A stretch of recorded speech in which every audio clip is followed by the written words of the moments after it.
Okay, we'll try this again. If you were watching just a moment ago, you saw me kind of have a meltdown on my side. Just several things on my phone went a little nuts, and I decided the best thing to do was just to stop and start over again. So let's start again. Uh, in today's devotional, in my daily devotion, the verse for today is Matthew 7, verse 12, which is a very, very familiar passage. Jesus said, therefore, whatever you want others to do for you, do also the same for them. This is the law and the prophets. We know this is the golden rule, and it's a passage that many people around the world know. In fact, a lot of people who know this passage may not know that Jesus is the one who said it, but they're familiar with the passage. Do unto others as you would have them do unto you. The thing that I didn't realize until I was going through the devotion today is that this is the opposite of a really, really, really old idea. So I started doing some research and digging into it on that. If you go back to ancient Egypt, to ancient India, to ancient Greece, back in the 400 to 500 years before Christ, it was a very common idea to say, basically, avoid doing what you would blame others for doing.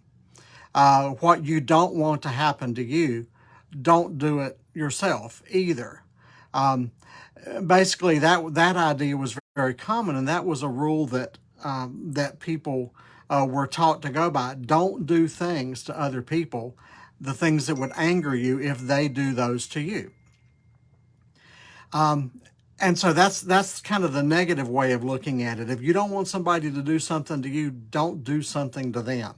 Don't treat them the way that you don't want them to treat you. That's a negative rule, and Jesus kind of turned it on its head, because Jesus said, not don't do things that you don't want other people to do, but rather he said, do unto others what you want them to do.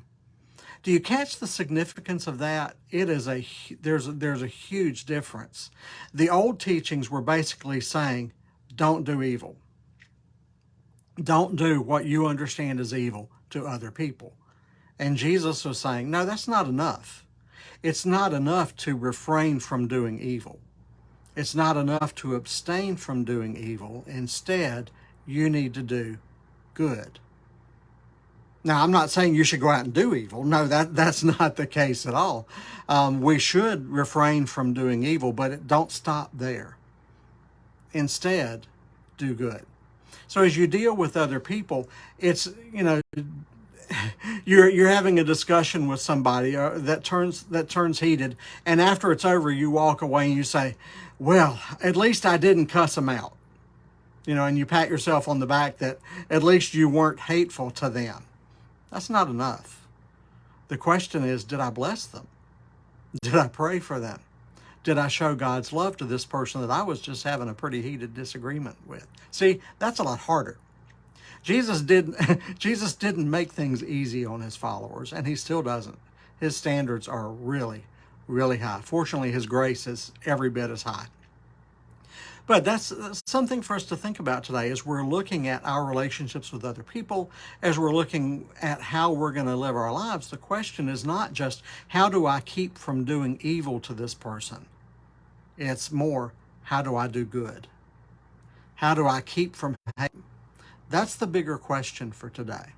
So I'll leave you with that. I'm going to go challenge myself a little bit on this one too. But as you go today, really do spend some time thinking, not just the negative, how do I keep from doing evil today, but rather, how do I do good? How do I treat people the way that I would prefer to be treated myself? Have a great day. Walk in God's love and share it with somebody today. We'll see you another day.